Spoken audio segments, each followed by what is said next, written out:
Good morning, students. I hope you are keeping up with what we have done so far. From this class, we are taking our unit 3 that has the technological part, then the grammar part, and the composition part. In the composition part, we have maxims of good writing. Students, you know that the rules of grammar we use them so that we can learn the language and we can make effective use of language. Rules of grammar are very important to follow. If you do not follow these rules, then the listener will not be able to understand our communication. That's why language is called the shared code system. Rules of grammar are the actual codes of the language. The written form of language, it becomes necessary for us to be more formal. Written language is nearer to standard form of language than its spoken form. So it is very necessary, very important for us to be very formal in our written language. This effective formal language can be produced by following certain principles. Basically, these are the rules of grammar, but here when we say the maxims or principles or precepts, what we mean is how to make effective use of those rules of grammar. So, grammar gives us the base, and these points which we are going to discuss in our this class, they will make our expression more effective. So, it is a kind of art, we can say. Keeping these points in mind, we can learn or we can practice how to make our communication effective. So, following these certain principles or precepts or maxims of good writing, we can produce a good, effective, and clear piece of writing in our language. So, let's see what are these points. The linguists have given us these 4 points. It is not an exhaustive list. We can add many other points to make our expression effective and clear, especially in written form. But these are the 4 suggestions by the experts. What are these? First of all, make your language easy to follow. Easy to follow, easy to understand. Easy to understand what you have written by reading it. So it means that your language should be easy to read and understand. Second principle is be clear. Our expression should be clear. It should not be unclear. Otherwise, it will not be easy to understand. Then be economical. It should not be more than what is needed. We should be precise and point to point expression in our expression. And then the 4th point is effective. Actually, this is the soul of our communication, to be effective. To follow these principles, how we are to apply the rules of grammar, how we are to apply the choice of diction, choice of words in our expression, and how we are to use the structure, the patterns of grammatical expression. These points, these things we are going to discuss in our these points. So first of all, make your language easy to follow. This is the first principle, and it is designed to help the reader make sense of a text in linear form. Every sentence should be clear. He should not be forced to turn pages or to look backward to understand what is said. When he is reading, everything should be clear, sensible to his mind. There are 3 aspects to make our expression easy to understand. We are to be careful about these 3 points. These 3 points are the length of the sentence, the subordination of the sentence, and the ordering of words. If we are careful about these 3 points, then our written form, written language will be easy to understand. If we are unaware about these points, then our expression may be unclear.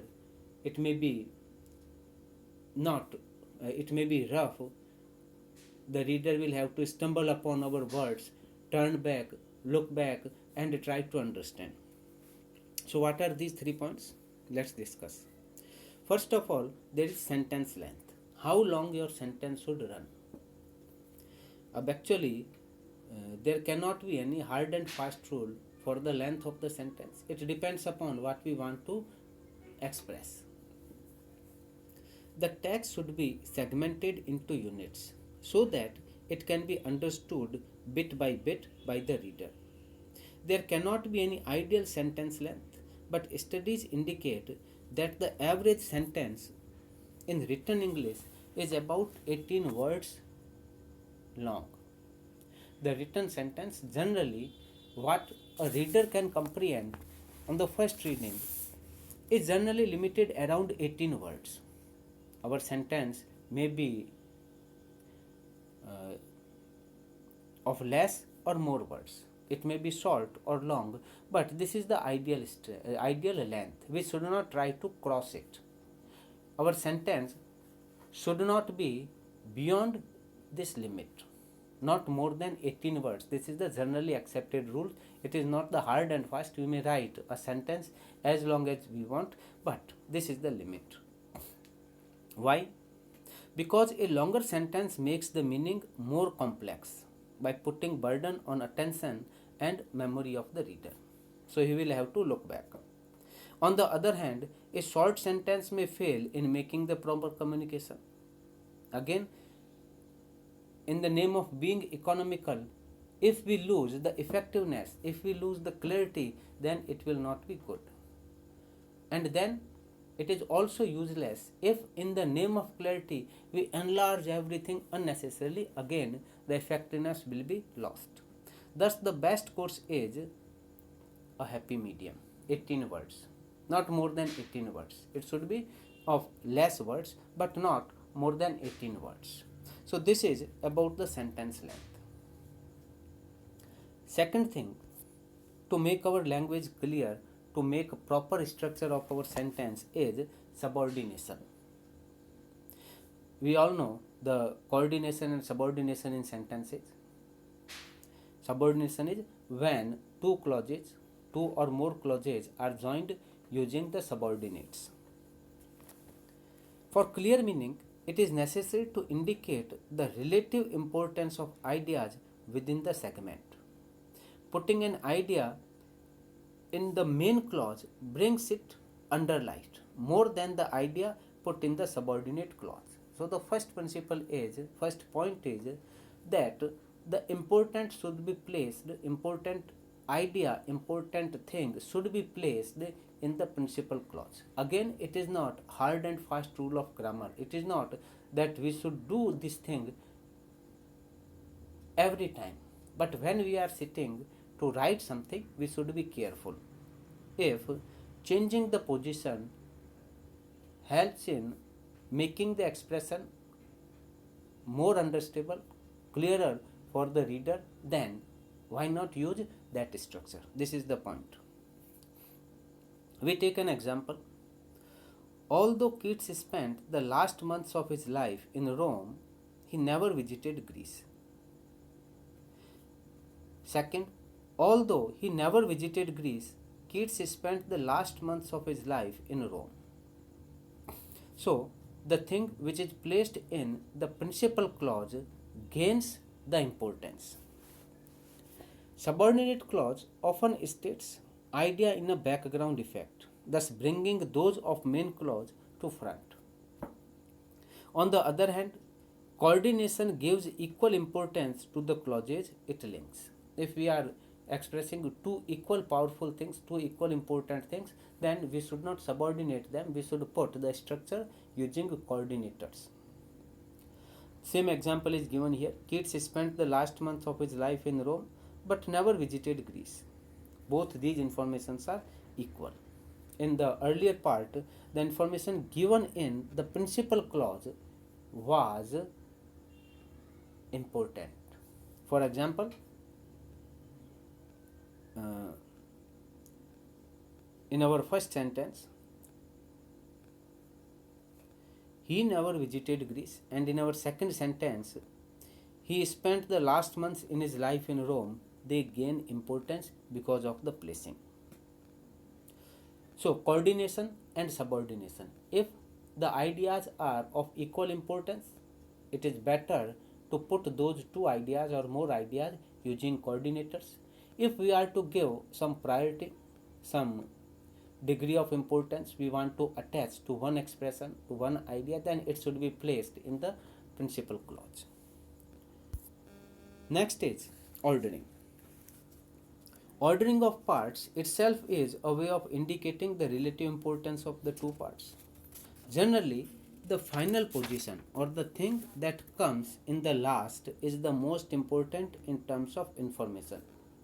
Even the final subordinate clause may carry the most important information. So, this is the matter of ordering the words. Again, there is no rule. Some linguists say that the more important the idea, if the idea is more important, it should be placed first.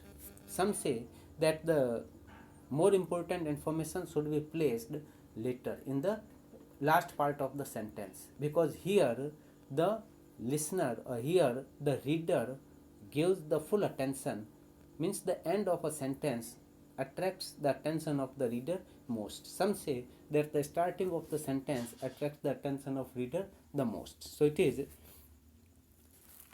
their discussion. It may be our individual practice, personal practice, which we want to follow. For example, we take one sentence. Keats wrote his famous ode on a Grecian earth, after visiting the British Museum. So, after visiting the British Museum gains the importance. After visiting the British Museum, Keats wrote on ode Grecian earth. So, Keats wrote, this thing becomes more important. The final position brings to us the final stage of information. So this is the culmination of our information. So when we read through a sentence, we progressively add informational packages to the entire stage of information. Thus sequence is moving from already known information to the new information. So a reader is helped if given information is placed before the new information. So this is their logic, that we should reach to the most important part of information segment by segment, first gathering the supporting information and then to the main importance. This is called end focus, means focus is on the end. There is just opposite idea, that is front focus, we can say, and may be applied to the elements of clause also. There is another maxim of end weight, that is to place a heavy segment after a light one rather than a light one after a heavy one. So the part which is light, which is shorter, should come first, and the part which is heavy should come later stage. In simple terms, the complex segments, generally containing more information, more words, is put at the end. For example, the art and literature of the ancient world fascinated Keats. So, the art and literature of the ancient world, heavy segment, it is placed here, the first point, and fascinated Keats is placed second. Keats was fascinated by the art and literature of the ancient world. The art and literature of the ancient world, here it is placed on the end part. So the sentence runs smoothly. So and carries the weight, and carries the focus. This is mostly accepted by the linguists. And this practice is helpful for readers also, because it makes the reading smooth, from light to heavy, from less important to the important. Students, in our next class, we will discuss about the remaining 3 points. This segment or this point, first point, it is purely related to use of to rules of grammar and how to use them to make our expression clear. So thank you students for joining the class. See you in our next class. Thank you.